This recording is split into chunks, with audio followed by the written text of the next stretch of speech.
Para explicar como a questão fiscal impacta nessas decisões de política monetária, conversamos agora com a sócia da Blue 3 Investimentos, Bruna Centeno. Seja bem-vinda à nossa programação. Um ótimo dia a você. Obrigada, Gabriel. Bom dia, ouvintes. No final das contas, a taxa básica de juros brasileira é tão alta assim, a nossa taxa real é uma das maiores do planeta, talvez por riscos fiscais. E aí tem meia-culpa do governo a ser cobrada nessa história, Bruna, por favor. Perfeito, Gabriel. Na verdade, nós somos não a maior, né? A segunda maior. Então, estamos aí competindo somente com a Turquia, que opera aí um juro real de 9,46, enquanto nós estamos a 9,36. Então, a decisão de quarta-feira colocou o Brasil, né, nesse patamar do segundo maior juro real do mundo. E, de fato, assim, o que a gente observa, que a gente precisa sempre lembrar que, por mais que exista, né, isso a gente não vê só no Brasil, né? Como você bem trouxe ali anteriormente na outra matéria, o próprio Jerome Powell e o Trump têm ali entrado em divergência. Mas o ponto é que todo banco central ele funciona como um calibrador de expectativa. E essa expectativa ele pega uma reação tanto de mercado quanto de governo. Então, a necessidade da gente ter uma taxa de juros hoje, apesar que os nossos dados econômicos seguem muito mais atrativos, né? Então, nós tivemos um PIB ali que ficou entre as cinco principais economias no primeiro trimestre. A inflação, ela mostra um sinal ali de arrefecimento, mas ela ainda não é saudável. Então, o que que o Banco Central precisa fazer? Olhar a parte que o mercado e que o governo às vezes não olha tanto, que é a questão estrutural. Então, hoje nós temos uma inflação que, se você pega o dado oficial do mês de maio, que apesar de ter vindo em desaceleração, né, era esperado 0,34 vezes 0,26, nós estamos falando que é o quarto mês consecutivo que a nossa base anual dessa inflação opera acima de 5%. E qual que é o problema em relação a isso, Gabriel? A gente não está mais lidando somente com o fato de um governo que não tem trazido ali, né, sinais claros de como ele vai colocar esse arcabouço fiscal ali para funcionar, mas agora nós temos também efeitos adversos ali do mercado externo. Então, tarifa a gente traduz para inflação, uma vez que todo o mercado se reposiciona, joga isso para preço. A gente sabe que depois essa pausa tende ali movimentar novamente essa discussão em termos da guerra comercial e principalmente agora, né, a nossa matriz energética podendo também causar um problema de preços muito forte, dado esse conflito no Oriente Médio. Então, sim, a princípio parece que a economia vai bem, mas existem dados que o governo, principalmente o Banco Central, na verdade, precisa olhar para calibrar essas expectativas para não acontecer como aconteceu no mês de maio, que o mercado apostou em queda de juros, a curva de juros cedeu, bolsa subiu e os dados mostraram, né, os dados ali mais olhando ali o fechamento do primeiro semestre, que já mostra ali uma economia em dificuldade maior por conta das nossas contas públicas. E aí, por exemplo, esses juros de 15%, a percepção anterior era de que talvez tivéssemos até corte de juros ainda neste ano.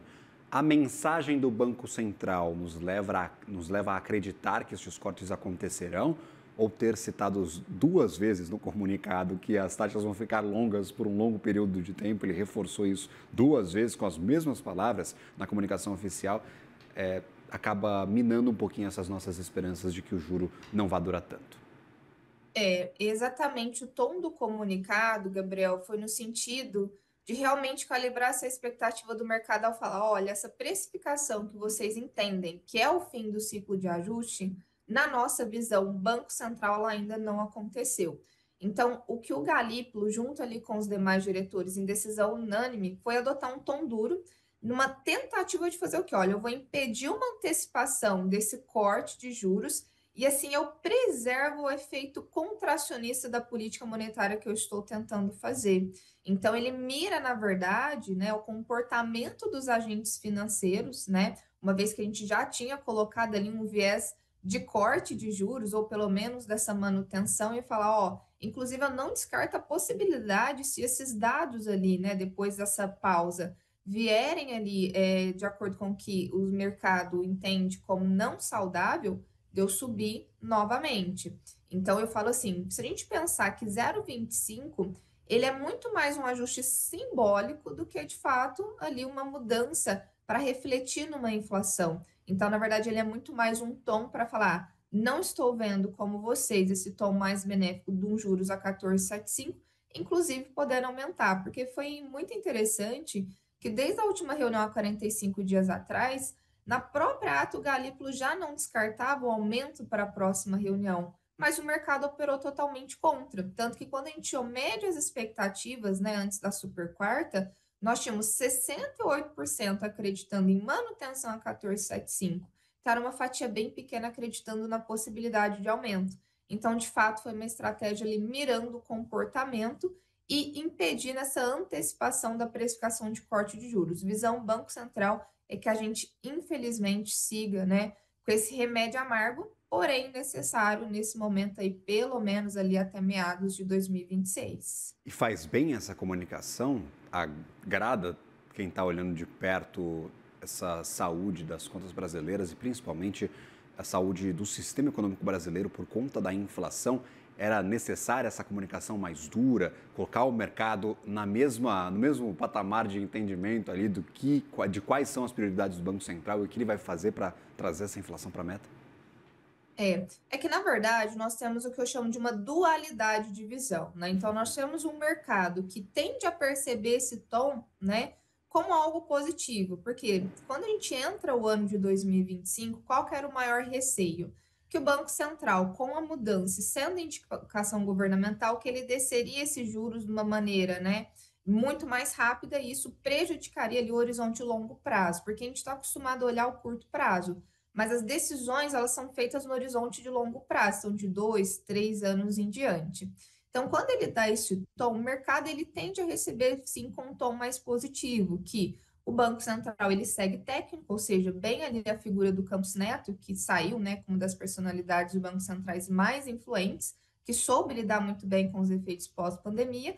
Então, que hoje a instituição ela preserva, né, esse compromisso em fazer com que o Brasil cresça, mas cresça sem um problema estrutural que acompanha a gente desde os primórdios. Lembrando que no Brasil nós vemos hiperinflação, foram 7 planos econômicos para estabilizar a nossa moeda. Então, de fato, sim, é um problema estrutural que Brasil, quando ouve falar em inflação, a gente já reage. Mas a dualidade contrária tem a parte do governo que, para ele, dificulta, sim, né? Em um momento que foi discutido IOF, tributação agora dos ativos isentos, então que a imagem fiscal segue muito prejudicada. Então, isso tende a colocar o governo para fazer o trabalho de casa, né, de forma mais consistente, trazer sim um planejamento que o mercado receba como positivo. E essa imagem melhorando deu fôlego para o Banco Central fazer a medida sim de cortes futuramente. Mas enquanto isso não acontecer, nós sempre teremos essa dualidade, mas olhando o mercado, né, que quem está trabalhando na ponta de juros, bolsa, tende a receber como um tom mais positivo, olhando que o Banco Central ele segue ainda firme no seu propósito, né? Porque o ano passado nós não superamos a meta, esse ano, apesar de abril e maio a inflação ter vindo ali abaixo das estimativas, nós ainda não atingimos a base anual necessária para chegar ali dentro da meta, né? E até pensando no próprio arcabouço fiscal, porque se essa inflação continua persistente, ainda carreta advindo desses riscos externos, pode ser que o próprio arcabouço fiscal fique em xeque e essa medida de IOF, de tributação, não compense e a gente precisa de uma nova medida. Por quê? A gente tem que lembrar que risco a gente premia além do risco da gente controlar a inflação, a gente precisa de capital entrando. E o capital ele entra através de taxa. Então, é esse equilíbrio saudável que a gente precisa fazer para nunca ter que ter a taxa nas alturas para atrair esse capital externo e fazer com que nossa moeda não perca valor, mas ao mesmo tempo cumprir com o próprio plano de contas que faz com que a gente consiga depois investir em políticas públicas. Então, fala assim que é uma cadeia extremamente importante porque afeta desde a nossa visão externa como das próprias políticas que a gente precisa fazer cumprir, porque no final o Brasil é uma empresa, né? E a gente precisa ter essa empresa ali rodando saudável, porque aí no momento a gente tem que fazer cortes mais abruptos. Bruna Centeno, sempre bem-vinda à nossa programação. Muito obrigado pela participação. Lhe desejo uma ótima sexta-feira, um bom trabalho. Agradeço, Gabriel. Um abraço. Agradecido.